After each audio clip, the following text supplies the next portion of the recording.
아버지가 남긴 2억 원 유산으로 유학을 가려고 합니다. 남자친구 이준성이 알자마자 폭발했어요. 앞으로 결혼하면 집도 사고 차도 사고 아이 키워야 하는데 이렇게 이기적으로 행동하면 안 되잖아. 먼저 공동 계좌에 돈을 넣어. 내가 관리해 줄게. 제 가방에 있는 태아 안정제를 보고는 이렇게 말했죠. 여자 역할은 아이 낳는 거야? 그냥 휴학하고 집에서 애나 낳아.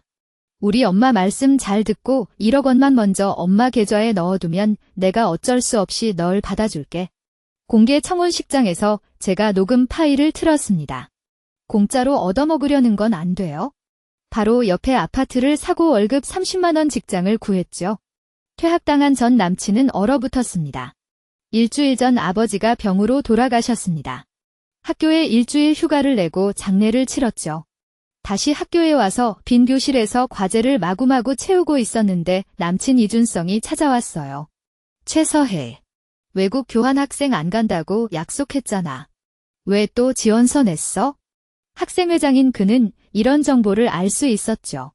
저는 고개도 들지 않고 펜을 계속 움직였습니다. 약속한 적 없는데요. 이렇게 좋은 기회를 왜 포기해요? 진정 좀 해봐. 외국 가려면 돈이 얼마나 드는지 알아? 신경 꺼요. 아버지가 유산으로 2억 원 남겨주셨거든요. 2억. 그의 반응이 너무 격해져 슬쩍 쳐다보니 스스럼 없이 자리를 잡았습니다. 서희야. 생각해봐. 이제 더 이상 외국 갈 필요 없어. 아버지가 이렇게 큰 돈을 남기신 건 분명 결혼 자금으로 남기신 거야. 그 돈 공동 계좌에 넣자. 졸업하자마자 결혼해서 집 사고 차 사고 애들 낳자고. 제가 들은 걸 의심했어요. 이준성. 미쳤어. 아버지가 주신 돈을 왜 공동 계좌에 넣어? 화가 난 그는 소리쳤습니다. 여자가 그렇게 큰 돈을 들고 다니면 위험하다니까. 누가 사기라도 치면 어쩌려고. 내가 좀 지켜보라는 뜻인데 오히려 나를 욕하네. 픽 웃음이 나왔습니다. 너 말이지. 내 돈을 노리는 거잖아. 니거 내거 다를 게 뭐야? 앞으로 같이 쓸 돈인데 이렇게 이기적으로 구하면 안 되지. 사과해. 주변 소리가 멀리서도 들리네요. 필기를 정리하며 냉랭하게 말했어요. 내가 꼭 너랑 결혼할 거라 확신해? 책상을 치며 소리쳤습니다. 나 말고 누가 너를 원하겠어? 여자 제재해. 우리 엄마 말씀대로 집에서 애나 잘 키워. 내가 잘 대해줄게. 엄마 얘기만 하는 거 보니 마마보이 맞네? 대학생 제재에 책을 걔에게 주고 먹였나 봐. 세상에 2발 달린 남자가 없을 줄 알아? 이 돈단 한 푼도 안 줄 거야. 그의 창백해진 얼굴을 뒤로 한 채 교실을 나왔습니다. 이준성과 사귄 지 반년 됐어요. 학생회장인 그가 집요하게 들이대서 지루한 대학 생활에 흥미로워 받아들였죠. 하지만 시간이 갈수록 구두쇠의 계산적인 모습이 드러났습니다. 데이트할 때도 차갑을 어떻게든 제게 돌리더군요. 결별을 결심했지만 아버지 병환 소식에 미뤄뒀죠. 오늘 일로 완전히 정체를 확인했습니다. 공동계좌 운운하는 건 헛소리 그만해. 기숙사에서 한수진에게 털어놓자 그녀도 평소부터 이준성을 못마땅해 했죠. 내가 남친이라서 말 못했는데 우리 수다가 한창이던 차 상층 침대에서 김미나가 커튼을 쓸며 내렸습니다. 그만 안 해. 뒤에서 남 흉보는 게 부끄럽지 않아? 한수진이 깜짝 놀랐어요. 있었어. 아무 소리도 안 들려서. 김미나는 저를 노려보며 말했어요.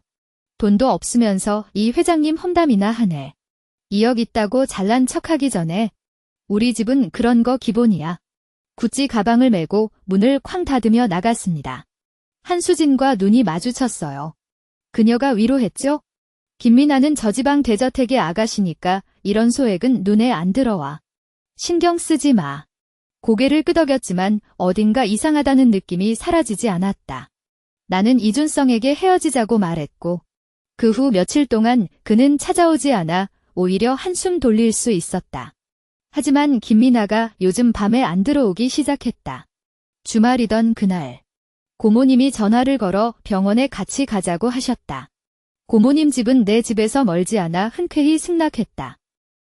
나는 어릴 때부터 편친 가정에서 자랐고 아버지가 돌아가신 후론 고모님이 유일한 혈육이 되셨다. 고모님은 2년 전 결혼 후 임신 중이셨는데 오늘은 산전 검사를 위해 혼자 가기 어려워 날 부른 거였다. 고모님께 이준성 일을 말씀드리자 크게 화를 내시며 잘했다며 칭찬하셨다. 그런 남자랑은 앞으로 연락도 하지 마. 만약 너를 괴롭히면 내 고모부한테 말해. 고모부도 내 학교 출신의 학생회장까지 했던 사람이야. 그자가 알아서 처리해 줄 거야. 웃음이 나왔지만 진지하게 고개를 끄덕였다. 기숙사에 돌아왔을 땐 이미 늦은 시간이었다. 가방을 던져놓고 책만 챙겨 도서관으로 향했다. 교환학생 관련해 담당 교수님께 여쭈었지만 경쟁이 치열해 선발되기 어렵다이는 답변을 들었다. 사실 떨어져도 상관없었다. 아버지가 남겨주신 2억 원으로 유학 갈 계획이 있었으니까.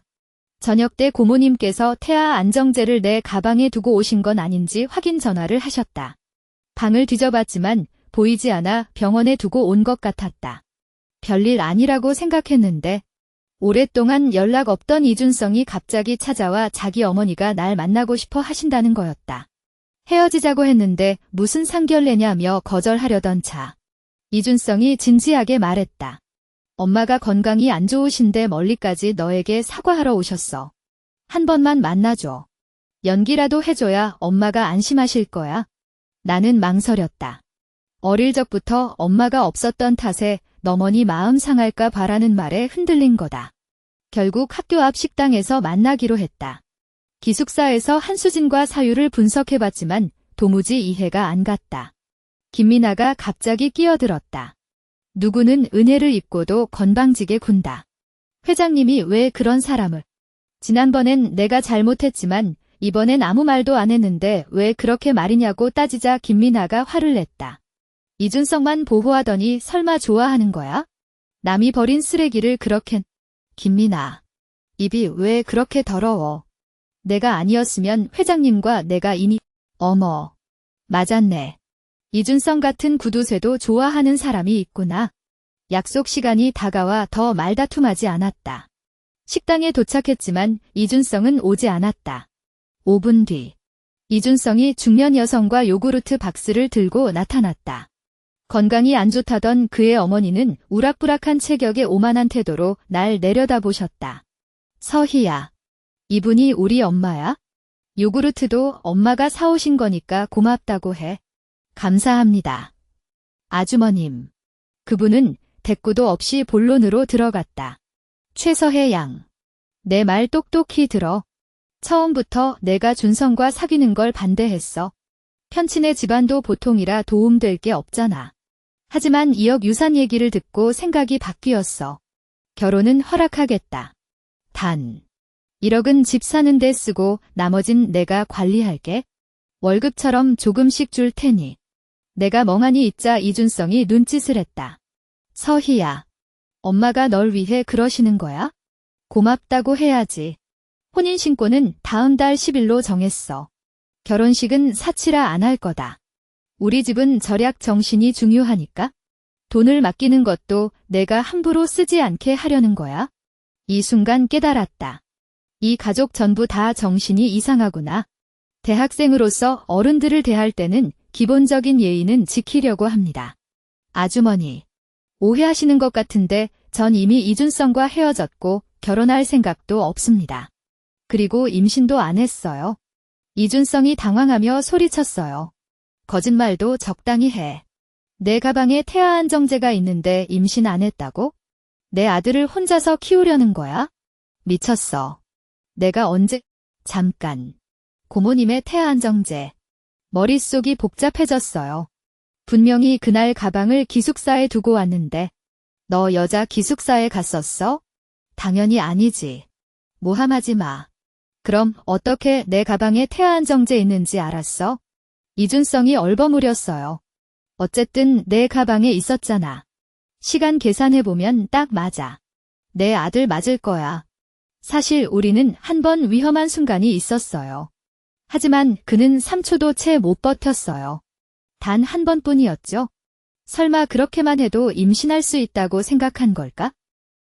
그의 어머니도 말렸어요. 요즘 애들은 아버지 배제하고 아이만 키우려는 게 유행이라며. 학교 휴학하고 일단 출산해. 졸업 못해도 여자애는 고졸이면 충분해. 공부 많이 해봐야 시집 가는 건 마찬가지인데. 이준성도 덧붙였어요. 그래. 아예 자퇴하는 게 나을걸? 여자 본연의 역할은 출산이잖아. 서희야. 엄마 말 들어? 진짜 모자구나. 둘 다 정신이 이상했어요. 첫째. 난 임신 안 했어. 둘째. 우리 이미 끝난 사이야. 결혼은 꿈도 꾸지 마. 넌 화풀이로 하는 소리지? 더 이상 이야기할 필요가 없었어요. 자리에서 일어나려는데 이준성이 막았어요. 최서혜. 지금 내가 좋게 말할 때 호의로 받아들여. 지금 결혼하면 엄마가 1억 5,840만 원 예물 줄 텐데 나중에 후회해도 안 줄 거야. 1억 5,840만 원. 머리에 좀 물 차셨나 봐요. 팔을 뿌리치고 나왔어요. 뒤에서 이준성의 욕설이 들렸어요. 기다려봐. 이제 넌 누구도 원하지 않는 헌신 신발이 될 거야. 미친놈. 기숙사에 돌아오자 김민아가 내 자리에서 급히 일어났어요. 켜진 컴퓨터 화면을 보며 모든 게 이해됐어요. 내 가방에 있던 태아 안정제를 준성에게 건넸지? 김민아가 허둥대며 부정했지만 표정이 모든 걸 말해주었어요. 내 컴퓨터도 훔쳐봤고. 또 무슨 정보를 넘길 셈이야? 모함하지 마. 그런데 준성은 내가 약을 준 거라고 직접 인정했는데? 김민아가 잠시 당황하다가 돌변했어요. 그래서 어때? 임신하고도 회장님은 속이다니. 너 같은 쓰레기에게 아이가 있을 자격도 없어. 유산되길 바란다. 난 그냥 떠보려던 말이었는데 전부 자백해버렸어요. 어이없었죠? 임신이라니. 거짓말 계속하면 입 찢어버린다. 쓰레기 좋아하는 건 내 자유지만 나까지 침범하지 마. 김민아가 달려들었지만 내가 먼저 손목을 잡았어요. 소년반 태권도 수련을 헛되이 한 게 아니었어요.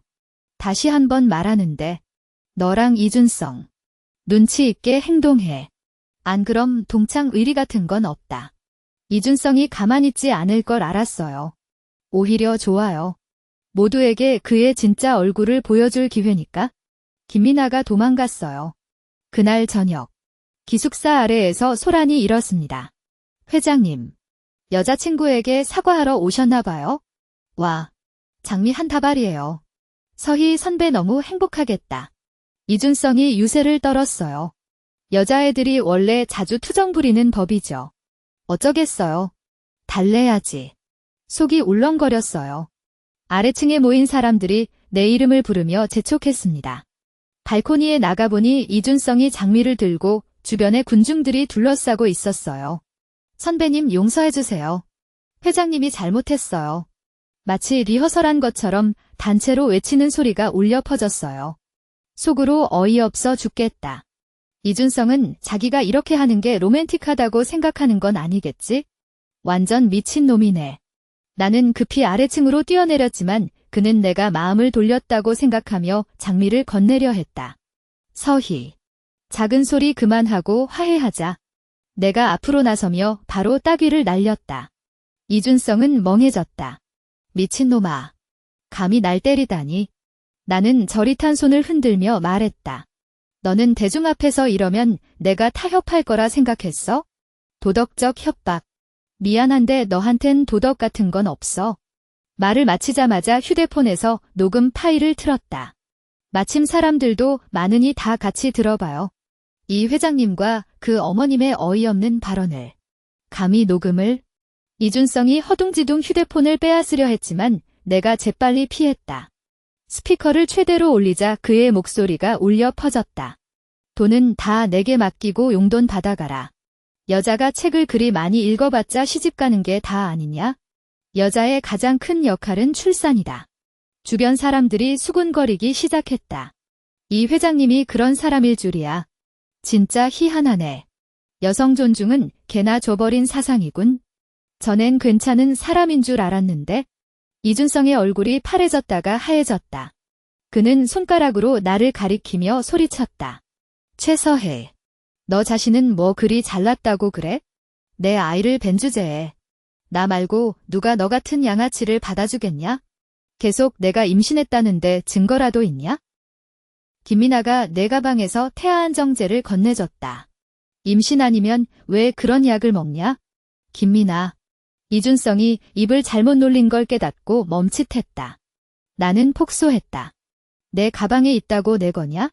그럼 내 돈도 내 가방에 넣으면 내 거라는 소리야? 이준성. 목적이 너무 뻔하네. 내게 36억 원이 없었으면 이러지도 않았겠지? 말이 채 끝나기도 전에 김미나가 군중 속에서 뛰어들어왔다. 그녀는 이준성의 손을 잡고 나를 노려보며 소리쳤다. 돈 좀 있다고 뭐가 대단해? 아버지 덕분일 뿐이지.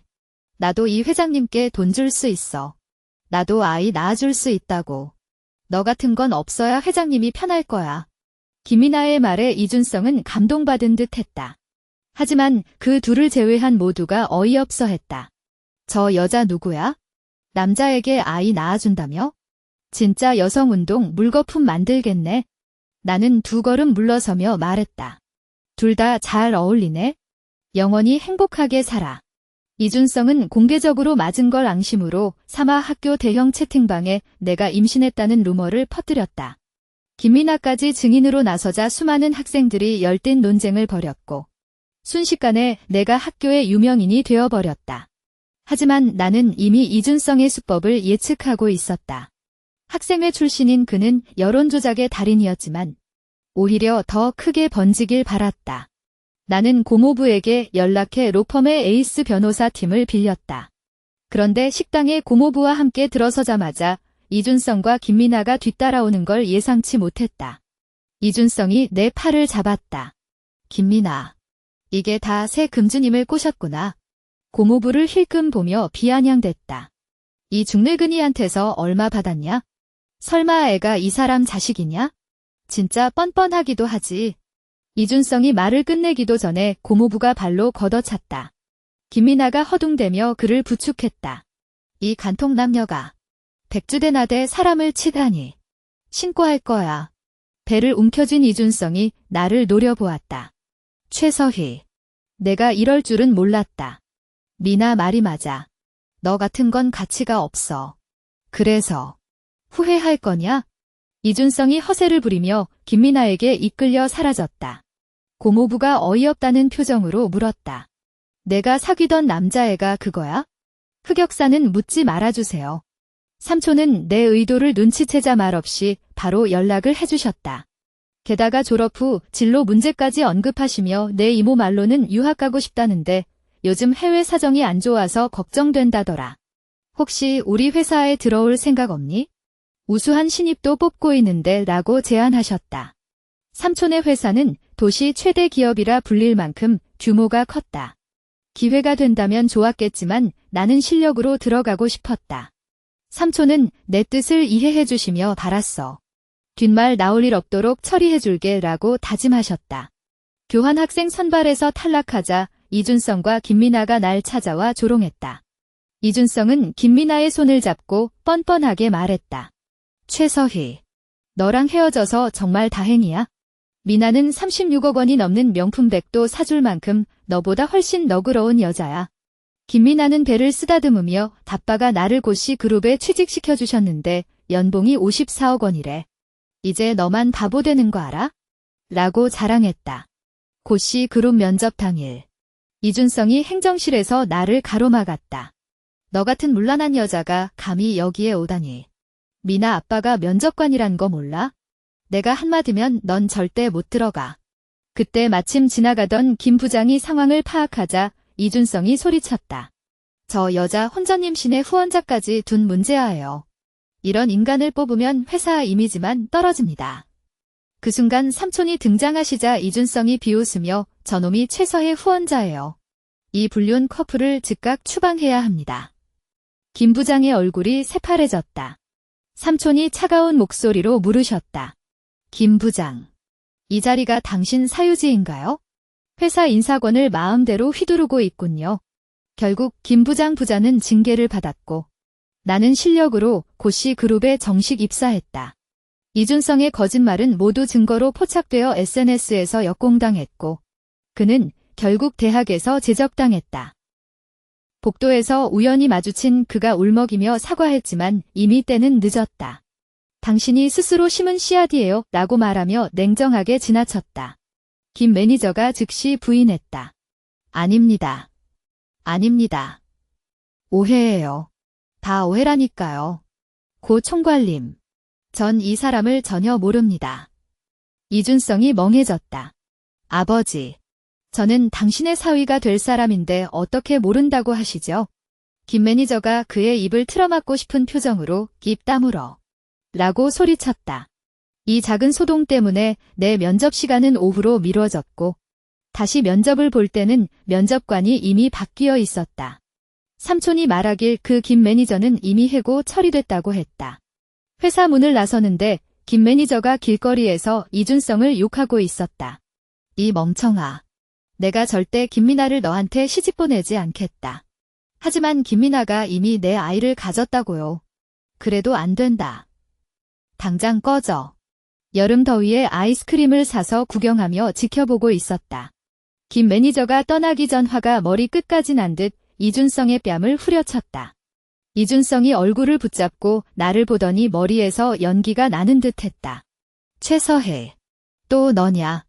그래서 어쩌려고? 이준성. 지금 내 꼴을 봐.